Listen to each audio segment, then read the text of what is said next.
Hi guys, কি অবস্থা? সবাই কেমন আছেন? আশা করি অনেক অনেক ভালো আছেন। কীভাবে এরকম রেস্টুরেন্টের ভিজিটিং কার্ড ডিজাইন করতে হয় তা আজকের ভিডিওতে আপনাদের সাথে শেয়ার করতে যাচ্ছি।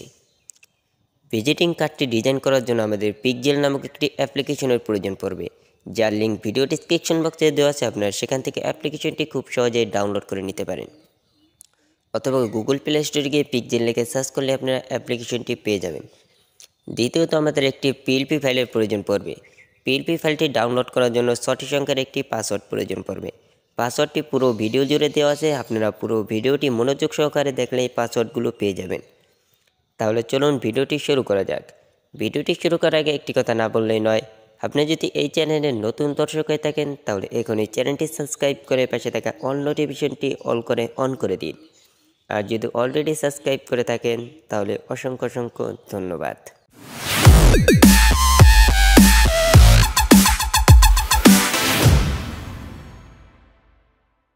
ভিডিও থেকে পাসওয়ার্ডগুলো সংগ্রহ করার পর ভিডিও ডিসক্রিপশন বক্সে গেলেই দেখতে পারবেন লেখা আছে পিএলপি ফাইল ডাউনলোড লিঙ্ক। আপনার সেই লিঙ্কের উপর ক্লিক করে পাসওয়ার্ডগুলো দিয়ে তারপর পিএলপি ফাইলটি খুব সহজে ডাউনলোড করে নেবেন।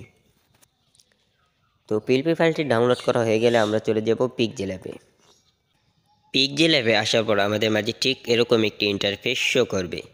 তো আমরা এখানে উপরে কোণারে দেখতে পাচ্ছি টি ডট অপশন আছে। আমরা কি করব, টি ডট অপশনে একটি ক্লিক করে দিব। এরপর আমরা এই যে নিচে দেখতে পাচ্ছি লেখা আছে ওপেন ডট পিএলপি ফাইল, আমরা কি করব, এই অপশনটিতে একটি ক্লিক করে দিব। এরপর আমরা উপরের দিকে এই যে ডট পিএলপি আমরা এই জায়গায় একটি ক্লিক করে দিব। এরপর আপনারা যে ফোল্ডারটির মধ্যে পিএলপি ফাইলটি রেখেছেন সেই ফোল্ডারের উপর একটি ক্লিক করে দিবেন। তো আমি সাপোজ এখানে থেকে আমি দেখাচ্ছি, এইভাবে একটি ক্লিক করে দিবেন। এরপর আপনারা এই যে ওপেন অ্যান্ড অ্যাড এই অপশনটিতে একটি ক্লিক করে দিবেন। এরপর ওকেতে একটি ক্লিক করে দিব। এরপর আমরা ব্যাক বাটনে একটি ক্লিক করে দিব। তো দেখতে পাচ্ছি আমাদের পিএলপি ফাইলটি এখানে চলে এসেছে খুব সুন্দরভাবে। এখন আমরা কি করব, এখান থেকে নামগুলো চেঞ্জ করে করে আমাদের যে রেস্টুরেন্ট আছে সেই রেস্টুরেন্টের নাম দেব, এবং সেখানে যে মালিক আছে সেই মালিকের নাম দিব, এবং আপনাদের ফোন নাম্বার, আপনাদের জায়গার স্থান সব কিছু এখান থেকে পরিবর্তন করে নিব। তার জন্য আমরা কি করব, প্রথমে এই যে দেখতে পাচ্ছেন লেখা আছে সিয়াম চাইনিজ রেস্টুরেন্ট, আমরা এটার উপরে একটি ক্লিক করে দিব।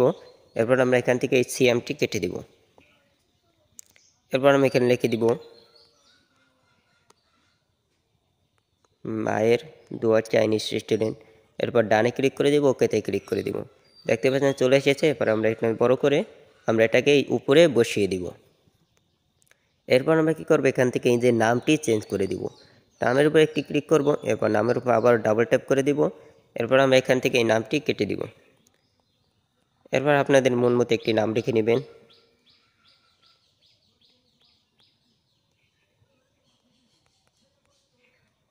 কি নাম দিয়ে দিলাম। এরপর আমরা ওকেতে ক্লিক করে দিলাম।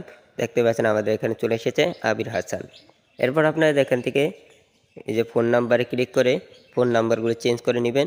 এরপর ওকেতে ক্লিক করে এভাবে চেঞ্জ করে নেবেন। এরপর আমরা দেখতে পাচ্ছি এখানে লেখা আছে শেখপুর বাজার, শিবচর, মাদারীপুর, আমরা এটার উপর ক্লিক করে ডাবল ট্যাপ করে দিব।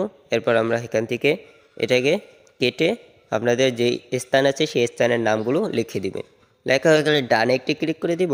এরপর ওকেতে একটি ক্লিক করে দিব। দেখতে পাচ্ছেন চলে এসেছে। এরপর আমরা এখানে দেখতে পাচ্ছি নিচে আমাদের ফেসবুক আইডি বা ফেসবুক পেজের লিঙ্ক দেওয়া আছে। এরপর আমাদের নিচে আমাদের রেস্টুরেন্টের যে ইমেল আইডি আছে সেই ইমেল আইডি দেওয়া আছে। আপনারা যদি আপনাদের ফেসবুক পেজ থাকে তাহলে কী করবেন, এটার উপর ক্লিক করে এটাকে কেটে দিবেন। এরপর আপনাদের সেই ফেসবুক পেজের লিঙ্ক বা ফেসবুক পেজের ইউআরএল এখানে দিয়ে দিবেন। দেওয়া হয়ে গেলে ডানে একটি ক্লিক করে দিবেন, ওকেতে ক্লিক করে দিবেন। এরপর আপনাদের রেস্টুরেন্টের যে ইমেল আইডি আছে সেই ইমেল আইডিটা এখানে দিয়ে দিবেন। এই ইমেলে ক্লিক করব, ডাবল ট্যাপ করে আমরা ইমেলটি কেটে আমাদের রেস্টুরেন্টের ইমেল আইডিটা এখানে দিয়ে দিব। তো বুঝতেই পারছেন, এভাবে আপনারা খুব সহজেই এই ভিজিটিং কার্ডটি আপনারা নিজেদের মতো করে নিতে পারবেন। এখন আমরা কী করব, এটাকে গ্যালারিতে সেভ করব।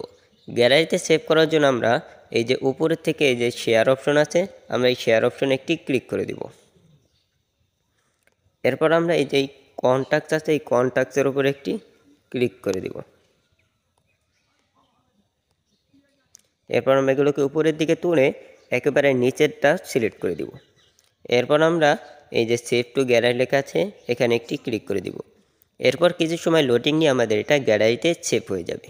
বন্ধুরা, এই ছিল আজকের ভিডিওটি কেমন লাগলো তা অবশ্যই কমেন্ট করে জানিয়ে দিবেন। আর ভিডিওটি ভালো লাগলে অবশ্যই একটি লাইক দিয়ে চ্যানেলটি সাবস্ক্রাইব করে দিবেন।